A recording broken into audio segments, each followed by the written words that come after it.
മാർക്കറ്റിൽ വിള ഇറക്കലുമുണ്ട് വിളവെടുക്കലുമുണ്ട് അല്ലേ? അതായത് കൃഷി ഇറക്കലുമുണ്ട് വിളവെടുക്കലുമുണ്ട്.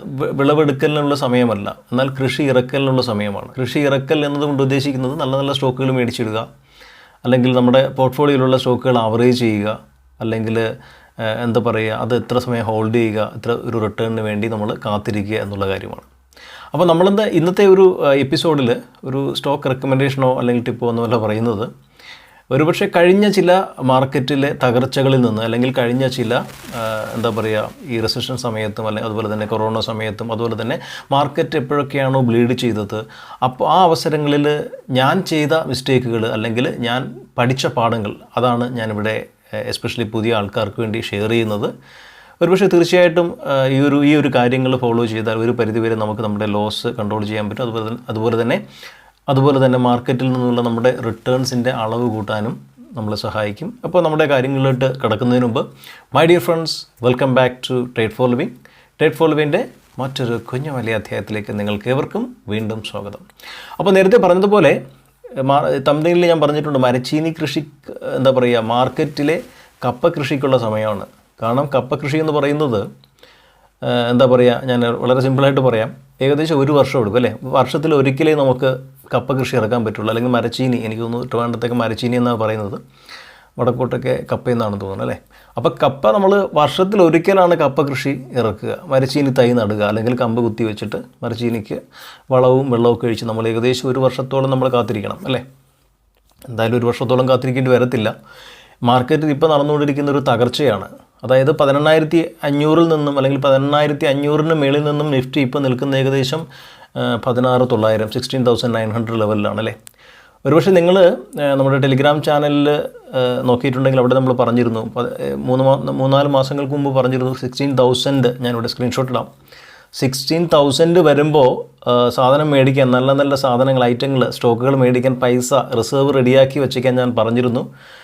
ഒരുപക്ഷെ നിങ്ങൾ കണ്ടിട്ടില്ലെങ്കിൽ ഇവിടെ ഞാൻ കൊടുക്കാം. അതുപോലെ നിങ്ങൾക്ക് എൻ്റെ ടെലിഗ്രാം ചാനലിൽ ജോയിൻ ചെയ്യണമെങ്കിൽ താഴെ ലിങ്ക് കൊടുത്തിട്ടുണ്ട്, @stock friend എന്ന് സ്വിച്ച് ചെയ്യുക.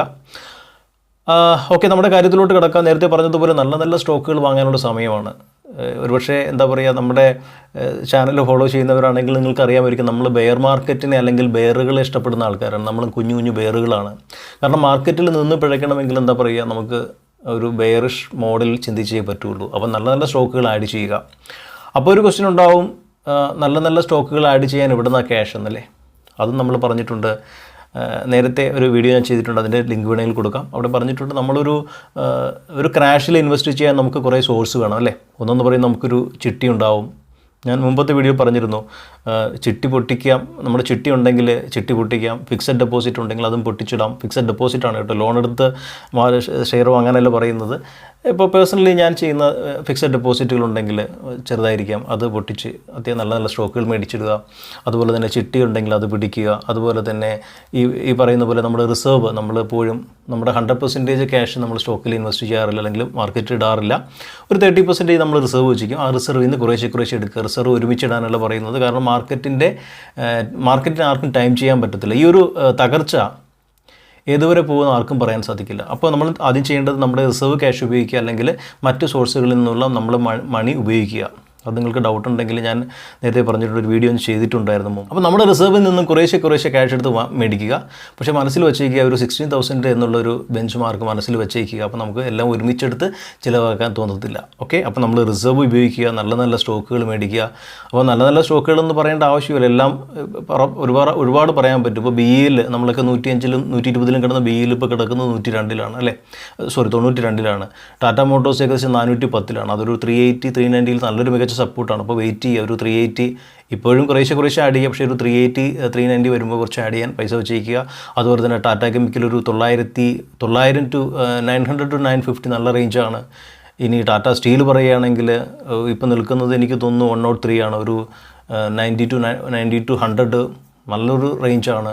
തീർച്ചയായിട്ടും അതൊരു 150-200 പോകും. ഈ പറയുന്ന എല്ലാ സ്റ്റോക്കുകളും. അത് മാത്രമല്ല, ഈവൻ എന്താ പറയുന്ന ഒരു പെന്നി സ്റ്റോക്കായിട്ട് ബ്രൈറ്റ് കോം, അത് നമ്മുടെ ചാനലിൽ കൊടുത്തിരുന്നു. അതിപ്പോൾ കിടക്കുന്നത് 18 തീർച്ചയായിട്ടും ഒരു 15 to 18 ലെവൽ അക്യുമുലേറ്റ് ചെയ്താൽ തീർച്ചയായിട്ടും അത്യാവശ്യം നല്ലൊരു 20 to 30% അല്ലെങ്കിൽ 40% റിട്ടേൺ കിട്ടാൻ സാധ്യതയുള്ളൊരു സ്റ്റോക്ക് തന്നെയാണ്. അങ്ങനെ ഒരുപാട് സ്റ്റോക്കുകളുണ്ട്, ഞാനെല്ലാം പറയുന്നില്ല. അപ്പോൾ ഈ പറയുന്ന പോലെ ഒന്ന് റിസർവ് നമ്മൾ യൂട്ടിലൈസ് ചെയ്യുക, ഫണ്ടമെൻ്റലി സ്ട്രോങ് ആയിട്ടുള്ള സ്റ്റോക്കുകൾ വാങ്ങുക. അപ്പോൾ ഫണ്ടമെൻ്റലി സ്ട്രോങ് എന്ന് പറയുമ്പോൾ എന്താ പറയുക, നമ്മുടെ പോർട്ട്ഫോളിയോ ഒരു റീബാലൻസ് ചെയ്യാൻ കൂടി അത് ഉപയോഗിക്കുക. അതുപോലെ തന്നെ ഒരു ഡൈവേഴ്സിഫൈഡ് പോർട്ട്ഫോളിയോ റെഡിയാക്കി എടുക്കുക. Never put all eggs on same basket എന്ന് പറയുന്നത് പോലെ എല്ലാ സ്റ്റോക്കുകളും ഒരു സെക്ടറിൽ മാത്രം മേടിക്കാതിരിക്കുക. പല സെക്ടറിൽ ഇപ്പോൾ സിമൻ്റ് ആണെങ്കിൽ സിമൻ്റ്, എന്താ പറയുക കെമിക്കൽ ആണെങ്കിൽ കെമിക്കൽ, അല്ലെങ്കിൽ ഓട്ടോമൊബൈൽ, അങ്ങനെ എല്ലാ സെക്ടറിലും കൂടി കുറേശ്ശെ മേടിക്കുക പൈസ ഉള്ളതുപോലെ. അറ്റ്ലീസ്റ്റ് ഒരു സെക്ടറിൽ മാത്രം ഒതുങ്ങാതെ പല സെക്ടറിലോട്ട് മാറ്റി പിടിക്കുക.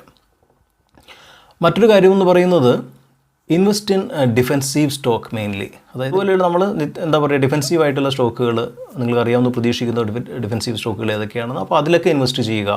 അപ്പോൾ അത് എന്താ പറയുക, ബെയർ മാർക്കറ്റിൽ കൂടുതലും ആളുകൾ അല്ലെങ്കിൽ ഒരു ഇൻവെസ്റ്റേഴ്സ് കൂടുതലും അല്ലെങ്കിൽ എന്താ പറയുക ഷോർട്ട് ടേം അല്ലെങ്കിൽ സ്വിങ്ങേഴ്സൊക്കെ കൂടുതൽ കോൺസെൻട്രേറ്റ് ചെയ്യുന്നത് ഡിഫെൻസീവ് സെക്ടറിലുള്ള സ്റ്റോക്കുകളാണ്. അപ്പോൾ തൽക്കാലം ഡിഫെൻസീവ് സെക്ടറുകളിൽ കൂടുതൽ ശ്രദ്ധ കേന്ദ്രീകരിക്കുക. അതുപോലെ നേരത്തെ പറഞ്ഞതുപോലെ ഫണ്ടമെൻ്റൽ സ്റ്റോക്കുകൾ നമ്മൾ സെലക്ട് ചെയ്യുമ്പോൾ ഒരു സെക്ടറിലുള്ള പല സ്റ്റോക്കുകൾ കാണും. അപ്പോൾ അതിൽ തന്നെ നമ്മളെന്താ EPS അല്ലെങ്കിൽ PE റേഷ്യോ, അതുപോലെ തന്നെ പ്രൈസ് ടു സെയിൽസ് റേഷ്യോ. അപ്പോൾ PE റേഷ്യോയും പ്രൈസ് ടു സെയിൽസ് റേഷ്യോ നോക്കുക. അപ്പോൾ പ്രൈസ് ടു സെയിൽസ് റേഷ്യോ എന്താണെന്ന് നിങ്ങൾക്ക് അറിയാമെന്ന് പ്രതീക്ഷിക്കുന്നു.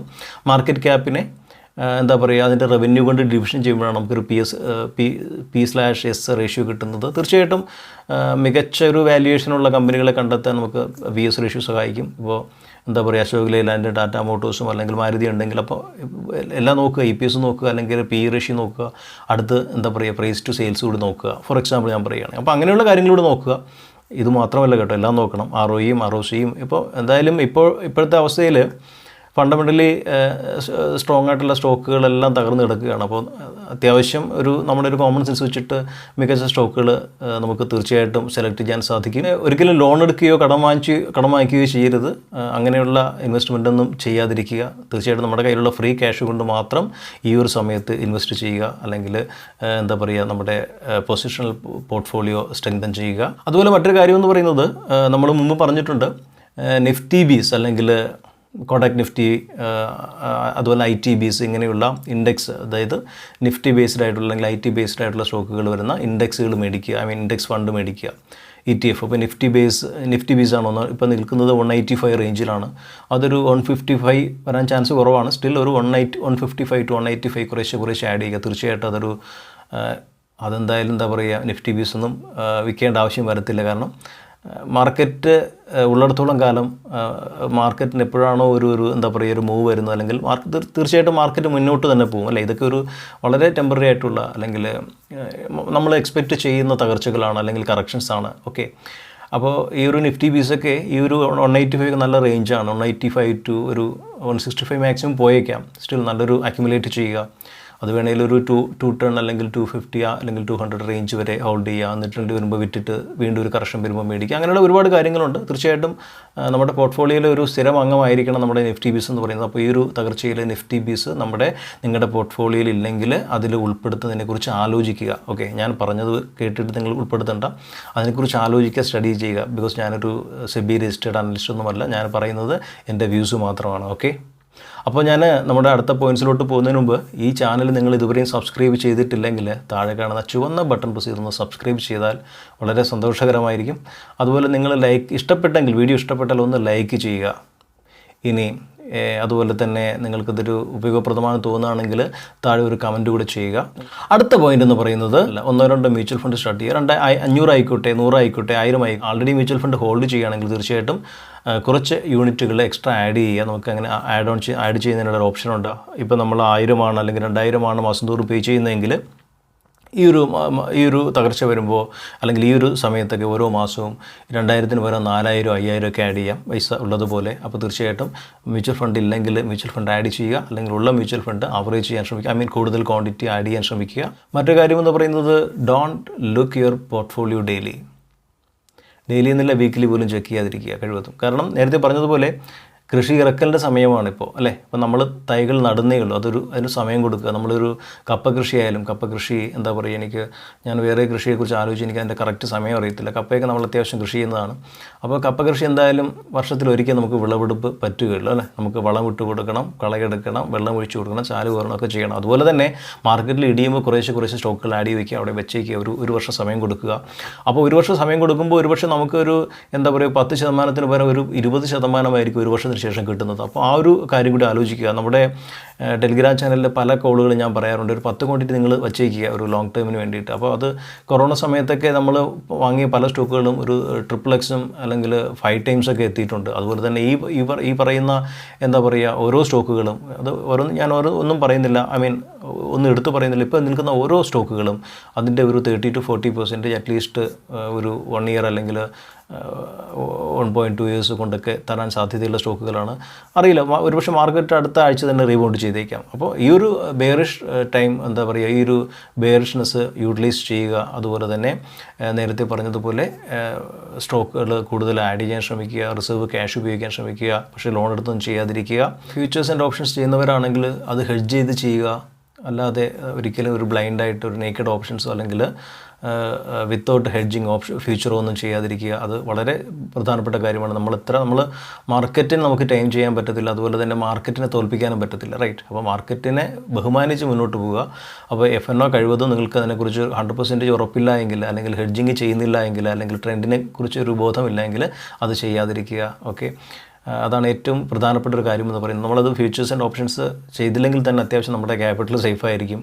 ഈ ഒരു പ്രത്യേക അവസ്ഥയിൽ ഈവൻ നമുക്ക് മാർക്കറ്റ് അറിയാം, എന്താ പറയുക ഒരു വോളറ്റൈൽ മോഡിൽ നിൽക്കുന്ന ഒരു മാർക്കറ്റാണ്. ഒരു അപ്പ് ട്രെൻഡും ഡൗൺ ട്രെൻഡുമല്ല. ഡൗൺ ട്രെൻഡ് ആണോ എന്ന് വെച്ചാലാണ്, എന്നാൽ നമ്മൾ പ്രതീക്ഷിക്കുന്നതിന് മുമ്പ് 100-200 പോയിൻറ്റ് കയറുന്നുണ്ട്, എന്നാൽ അടുത്ത ദിവസം 300 പോയിൻറ്റ് 400 പോയിൻറ്റ് ഇടിയുന്നുണ്ട്. അപ്പോൾ കഴിവതും മാറി നിൽക്കുക, നല്ല സ്റ്റോക്കുകൾ ഒരു ലോങ് ടേം പെർസ്പെക്റ്റീവിൽ ആഡ് ചെയ്യുക. അറ്റ്ലീസ്റ്റ് ഒരു 1 year അല്ലെങ്കിൽ 1 year പ്ലസ് കാലഘട്ടത്തിലേക്ക് വേണ്ടി ആഡ് ചെയ്യുക. Avoid taking impulsive decisions. അതായത് ഇമ്പൾസീവ് ഡിസിഷൻസ് ഉണ്ട്. അപ്പോൾ നമ്മൾ ഒരു ഭയാനകമായിട്ടുള്ള അവസ്ഥയായിരിക്കും അല്ലേ മാർക്കറ്റിൽ ആദ്യമൊക്കെ വരുമ്പോൾ. അപ്പോൾ ഞാനും എൻ്റെ ലൈഫിൽ മാർക്കറ്റിലോട്ട് കടന്നു വന്നതിന് ശേഷം ആദ്യമുള്ള തകർച്ചകൾ ഫേസ് ചെയ്യുമ്പോൾ നമുക്കൊരു പെട്ടെന്ന് തോന്നും, അയ്യോ എല്ലാം വിറ്റ് മാറി മിണ്ടാതിരുന്നാൽ മതി എന്നൊക്കെ തോന്നും. അപ്പോൾ അങ്ങനെ അവോയ്ഡ് ടേക്കിംഗ് ഇമ്പൾസീവ് ഡിസിഷൻസ്, അല്ലെങ്കിൽ പെട്ടെന്നുള്ള തീരുമാനങ്ങൾ എടുക്കാതിരിക്കുക. എന്താ പറയുക, വളരെ കാമൻ ക്വയറ്റായിട്ട് നല്ല സ്റ്റോക്കുകൾ ആഡ് ചെയ്യാൻ മിണ്ടാതിരിക്കുക. ഒരു ഷോർട്ട് ടേം ഒരു മാർക്കറ്റിൻ്റെ ഒരു ഷോർട്ട് ടേം ഫ്ലക്ച്വേഷൻ വെച്ചിട്ട് അങ്ങനെ പെട്ടെന്ന് സ്ഫോടനാത്മകമായിട്ടുള്ള ഒരു തീരുമാനങ്ങൾ എടുക്കാതിരിക്കുക. മാർക്കറ്റിനെ വളരെ പക്വതയോടെ സമീപിക്കുക, അല്ലെങ്കിൽ മാർക്കറ്റിനെ റെസ്പെക്റ്റ് ചെയ്യുക, മാർക്കറ്റിന് ടൈം ചെയ്യാതിരിക്കുക. ഓക്കെ, അപ്പോൾ അവോയ്ഡ് ടേക്കിംഗ് ഇമ്പൾസീവ് ഡിസിഷൻസ്. അതുപോലെ മറ്റൊരു കാര്യം എന്ന് പറയുന്നത് അവോയ്ഡ് പാനിക് സെല്ലിങ്. മാർക്കറ്റിൽ ഈ ഒരു തകർച്ച കണ്ടിട്ട്, അല്ലെങ്കിൽ ഈ ഒരു ഷോർട്ട് ടൈം ഫ്ലക്ച്വേഷൻ കണ്ടിട്ട് പാനിക്കായിട്ട് സെല്ല് ചെയ്യാതിരിക്കുക. ഈ വീഡിയോ നിങ്ങൾക്ക് ഇഷ്ടമായാൽ സുഹൃത്തുക്കൾക്കും അല്ലെങ്കിൽ മറ്റ് ഗ്രൂപ്പുകളിലൊക്കെ ഒന്ന് ഫോർവേഡ് ചെയ്യുക, സപ്പോർട്ട് ചെയ്യുക. അതുപോലെ തന്നെ നിങ്ങൾക്ക് എൻ്റെ യൂട്യൂബ് കമ്മ്യൂണിറ്റിയിൽ ജോയിൻ ചെയ്യണമെങ്കിൽ താഴെ ലിങ്ക് ഉണ്ട്. അപ്പോൾ അവിടുത്തെ മെമ്പേഴ്സിന് എനിക്കറിയാവുന്ന കാര്യങ്ങളും അതുപോലെ തന്നെ ചെറിയ ട്രെയിനിങ്സ് ഒക്കെ കൊടുക്കാറുണ്ട്. അപ്പോൾ ഈ ഒരു വീഡിയോ നിങ്ങൾക്ക് ഇഷ്ടമായി എന്ന് പ്രതീക്ഷിക്കുന്നു. അപ്പോൾ അടുത്തൊരു വീഡിയോയുമായി വന്നവരെ ഗുഡ് ബൈ.